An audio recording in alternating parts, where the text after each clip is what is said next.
Baik, Assalamualaikum warahmatullahi wabarakatuh. Perkenalkan, nama saya Nurfita Abdullah dari kelas 5A. Baik, di sini saya akan menjelaskan tentang industri asam sulfat di Indonesia. Pertama, pengertian dari asam sulfat. H2SO4 merupakan asam mineral yang kuat. Zat ini larut dalam air pada semua perbandingan. Asam sulfat mempunyai banyak kegunaan dan merupakan salah satu produk utama industri kimia. Secara alami, asam sulfat terbentuk melalui oksidasi mineral sulfide.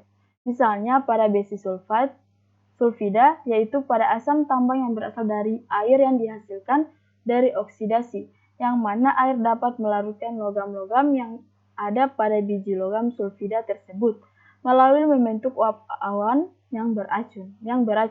Asam sulfat diproduksi dari bahan baku utama yaitu belerang, air, dan oksigen melalui dua metode yang umumnya dikenal sebagai proses kotak dan proses bilik timbal.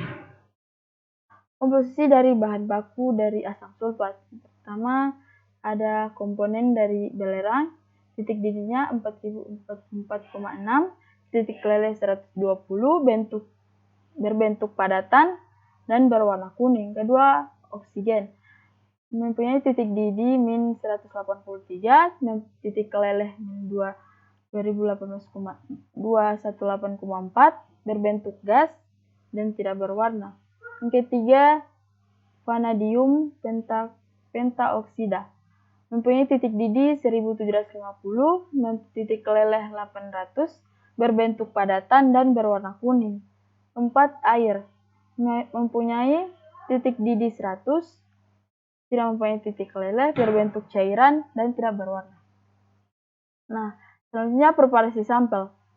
Preparasi asam sulfat yaitu dengan cara kerja bilik timbal. Bahan yang disiapkan yaitu nitrogen teroksidasi yang digunakan sebagai katalis untuk mengoksidasi sulfur dioksida atau SO2 menjadi sulfur trioksida atau SO3.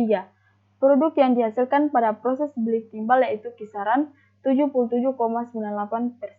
Ini merupakan kadar konsentrasi yang rendah dan tidak dapat digunakan untuk proses industri secara keseluruhan. Karena pada umumnya dalam industri digunakan asam sulfat dengan konsentrasi tinggi dan skala besar. Kemudian proses pembuatan dari asam sulfat. Nah, yang pertama ada unit preparation atau sulfur handling.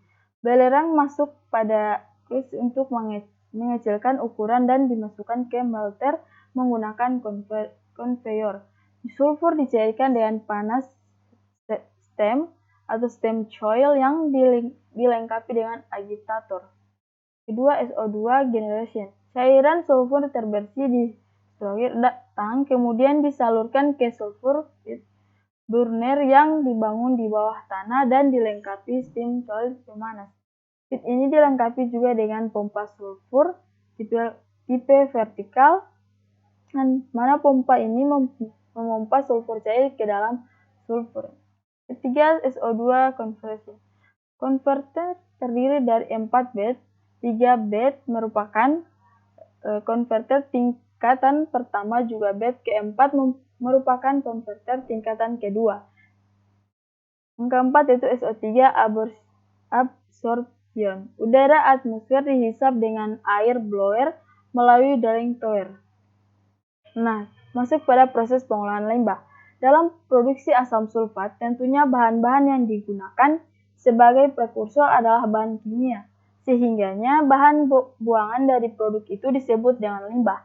Dalam pabrik yang memproduksi asam sulfat tentunya ada dua jenis limbah yang berbeda wujudnya. Dengan demikian, tentunya cara pengolahan limbah tersebut berbeda-beda. Baik, terima kasih itulah presentasi dari saya. Lebih dan kurangnya saya mohon maaf. Wassalamualaikum warahmatullahi wabarakatuh.